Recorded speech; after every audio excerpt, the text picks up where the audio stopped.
Hello and welcome to the Talking Sport podcast. On our second live video, you may have heard the boys do the football one earlier. We're going to do a rugby one for you today, just after the two games of the Six Nations this week. I'm joined by Connor and Simon for this one. How are we, guys? We're good, thanks, Rick. Thank you very much. How are you? Better for the result. How are you up north, Con? Yeah, good. Better for the result. Yeah, a house and celebration. Nice, that's what I like to hear. So yeah, another crazy day in the world of Rugby Six Nations. Sorry, Simon, I'll come to you first, mate. You wanted to talk about the indiscipline, I think.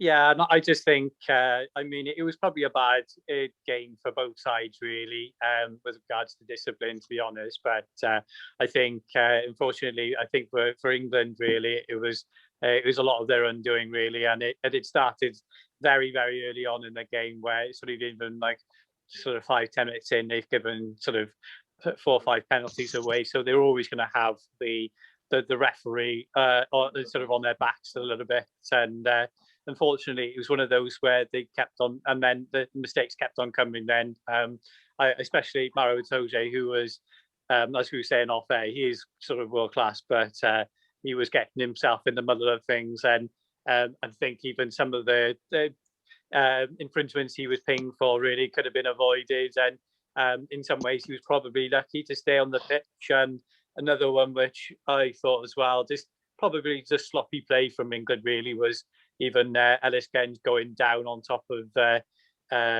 Makavuna Pola really, rather than staying on his feet as well, which would have been just a cheap one to give to Wales really. Obviously that's not it's obviously that goes in our favour, but yeah, just things which I think for someone who is so well drilled by Eddie Jones, it's not the type of mistakes you would expect them to make. And I felt like I think they felt like they took a step backwards in this game rather than move forwards. And I think they still there's a lot of issues to sort out still for England. Yeah, no word of a lie. My favourite one was Johnny Hill when he gave away that penalty, which Kieran Hardy managed to turn into points. That was my favourite. But yeah, England's indiscipline, definitely agree, was shocking. Connor, I know you wanted to switch it a bit and just discuss some potential Lions going forward. Yeah, I feel that after that performance, and just kind of when you throw that in the mix of England's performances across the championship, I think a lot of players have done their hopes some damage. Maro Itoje is probably still going. Jamie George is probably still going, but I think there's been kind of doubt cast over them. Are they the shoe-in that they were prior to the Six Nations? Maybe not. Any hope of Elliot Daly going to Lions tour is completely ended. I think Tom Curry has to do something to kind of save his chances of going, because he's been very quiet lately. He's been coming up with some good runs, but it's not the same as it was in 2020, or especially not 2019. And then you've got players like Billy Vunipola. He's definitely not going. I mean, might not be in a plane now. He might just be going down the road. But I can't see these once big name shoe-ins going on that tour, given how pragmatic we know Gatland is, and given that other countries have much better options. If we just keep it to the England-Wales game there, Taulupe Faletau, what a game for the boy. Fantastic showing, and he's kind of really hitting his straps after a tough 2 years. So yeah, I feel that this is a performance that not only has resulted in a loss and probably the ending of England's Six Nations title hopes, but also potentially damaged some England players' Lions hopes.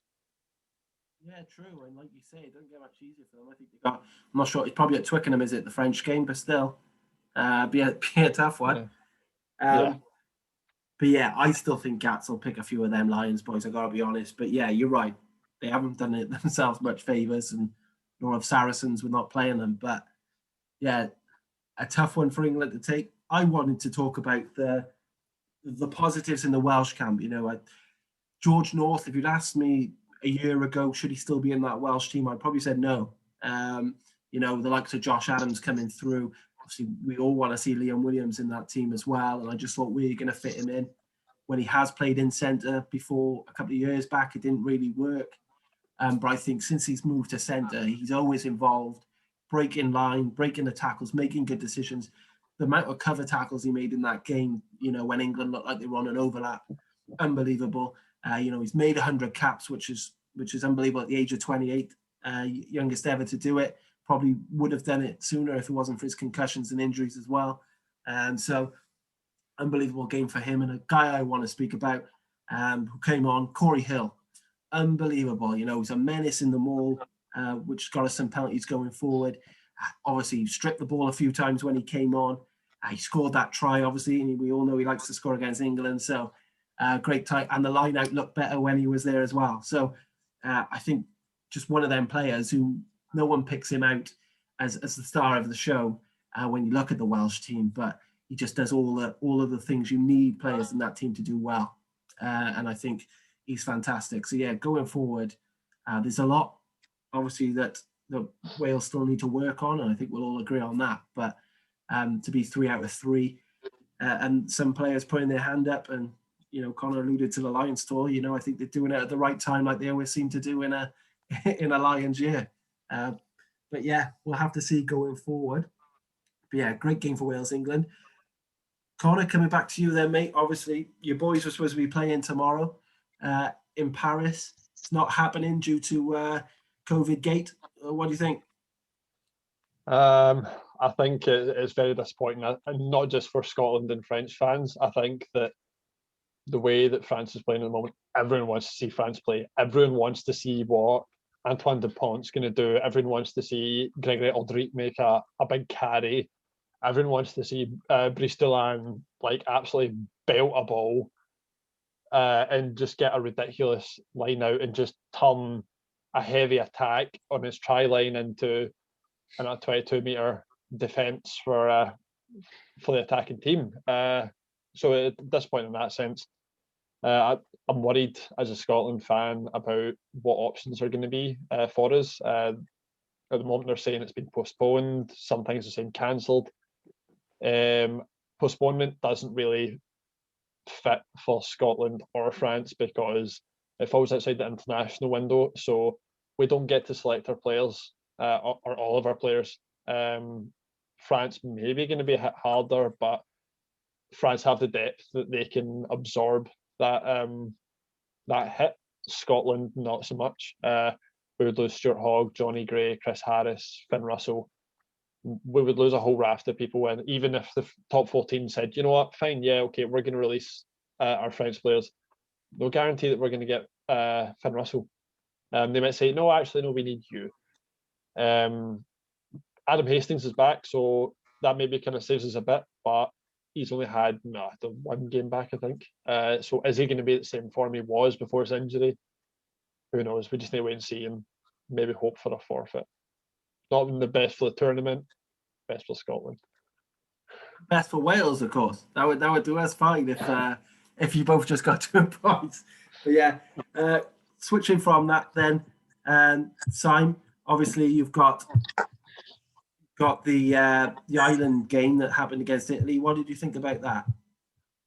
Yeah, well, it was an interesting game, really, because I think even just like when Italy played France at the beginning of the tournament, they came out with just ambition, and they looked like they were going to really sort of push Ireland in an opening few minutes, and Ireland almost looked like they felt like they'd been caught napping a little bit, and I just felt like I just felt they were struggling a little bit at the breakdown, because I think even in the first 20 minutes there was something like 10 or 15 penalties, which is just outrageous, really. So breakdown's been, in general, been a bit of an issue, really, for all the teams that played this weekend. But then I felt like they were struggling to gain a little bit of territory on Italy right at the beginning, because they tried to get Jameson Gibson Park to try and use the box kick to see if they can but also just trying to gain a bit of territory, but clear their lines as well. And I just felt like it wasn't quite working. And then I just thought when you've got people like Lowe, Ringrose, Henshaw, and Lama and things like that, where you've just got an absolute, it's sort of got a abundance of talent in the backfield. I think why don't you use it? And then sort of lo and behold, probably with about 20 minutes in, they completely changed their tack then, and they went with kept the ball in hand and start making inroads at Italy. And I just felt like someone like for Gary Ringrose, he was involved with absolutely everything that Ireland did well, I think. And I think if it wasn't for the fact that Tagburn had done so well doing some of the dirty work and doing some big carries and big in defence, I think Ringrose was probably one of my choices of the man of the match, to tell you the truth. But and I think then, unfortunately, when they kind of sort of gave Italy the thrashing, I think even in 60 minutes they started. I think it all sort of I think almost they gave up the ghost, really, because even then they had a couple of sin bins, really, and I just felt like they run out of gas. But they tried, and they had a couple of opportunities which they didn't seize, and it could have been potentially worse if even that Stonewall try, which Ian Henderson has scored, had stayed strong. But yeah, just I mean I think they've just come undone from a very good side, and I think Connor off air nailed it when I think when they play a better side like that, maybe they won't be so fortuitous in scoring. But it's what you've got in front of you on the day, isn't it? And I just felt like the Irish backs really served themselves well, and maybe have really improved their stock with regards to the Lions tour.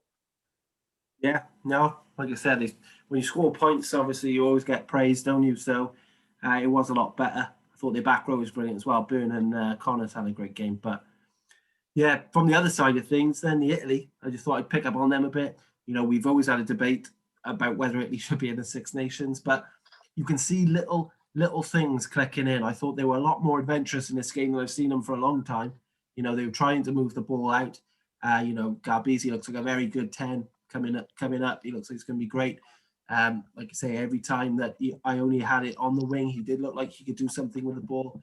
They're obviously missing a few players still who can do the damage. I know Connor loves Tom Allen, and he wasn't there again today. But yeah, they're missing a few players. Pelledri obviously isn't in the back row as well, but I thought Mayer and Negri had good games again. So yeah, it's just a case with Italy of building, isn't it? It's just a case that they just need to keep on building. Hopefully they don't build very much on the next game. Yeah, hopefully they build a bit more, and then we see the Italy team that we've wanted to see for 20 years. So yeah, we'll have to see going forward. But I thought there was little bits of it. Obviously, they were comprehensively beaten in the end by Ireland, and no one's going to say that they were in the game. But I think they've got a few players coming through and a few attacks that show that they're not just that team who want to use their forwards to get forward, rely on their scrum like they were for so many years before Franco came in. So yeah, we'll have to see. Quickly then, boys, before we leave, just predictions. Connor, next week, or not next week, sorry, 2 weeks time, sorry. Scotland, Ireland, who wins? It's a close one. I think it's so much harder to judge when we've not seen Scotland play this week. I think 3 weeks, no test rugby for the players, if we assume that the France game's going to be forfeited. I think Ireland have an edge, but kind of like we were talking about, are Ireland going to be able to use the game plan against Italy, against Scotland? History says Ireland wins.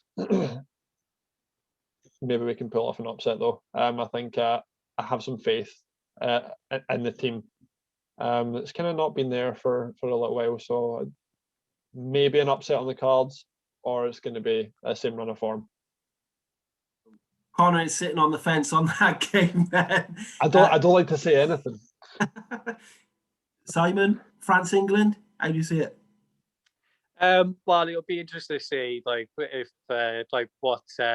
Obviously, I think that for me, for starters, it'll be the availability of players for France and what sort of side they're gonna have, and I think, but when I say that, I think England have probably got a few question marks of their own with regards to who they pick, really, because I felt like even their starting 15, as I alluded to earlier, probably didn't do themselves any favours. I think I am going to go with France on this one, because I think overall, despite not playing this weekend, they've been the form team of the Six Nations, really. I just think they've got I think they've got as Connor quite rightly mentioned, they've got the strength and depth to cope with having a few people missing or a few players out, and I just felt like they've got. I think they've got more direction with regards to what they want to do with regards to attack teams as well. Whereas I think England have still got to try and sort of work themselves up, because they've got the set pieces are working, but sometimes it's all a bit here or not quite there. So I think once they start to get a bit of cohesion and tidy things up a little bit, not give away just cheap points to the opposite team, because France will just punish them for things like that. Definitely. And well, we might be in a, depending on what happens with Scotland and France, we may be in the situation we want England to win that game. So who knows? But yeah, I'll just say it. You know, the final game, Wales are obviously going to win this game out in Rome. I can't see it going any other way than a Welsh win. Obviously, we need to not take the game lightly, but if they play like they've played in the first 3 games, I think maybe a game to put Sheedy in and see what he can do with being a starting 10 against Italy, and just see what they can build on from 3 very good wins and a triple crown. So we will have to see going forward. Okay, well, that is it for our first live rugby podcast. You can obviously follow it on YouTube. We will be putting links on social media so that you can follow it. But yes, cheers, Simon. Cheers, Connor. Like I said, we'll be back in 2 weeks, hopefully to talk about the 4th win for Wales and on that road to the Grand Slam in Paris. Yeah, sounds good. Hashtag forfeit 2021. Yeah, no, that'll be great, and I'm sure even it would be an exciting 2 weeks, even building up to that game now, and see what happens as well, because I think there'll be a lot of change probably for many of the teams as well. So what we've seen in terms of the starting lineups we've seen this weekend may be very different to what we see in maybe in all of the games. So it's going to be fascinating to watch. Okay, cheers, guys. Catch you soon. Cheers, guys. Thank you.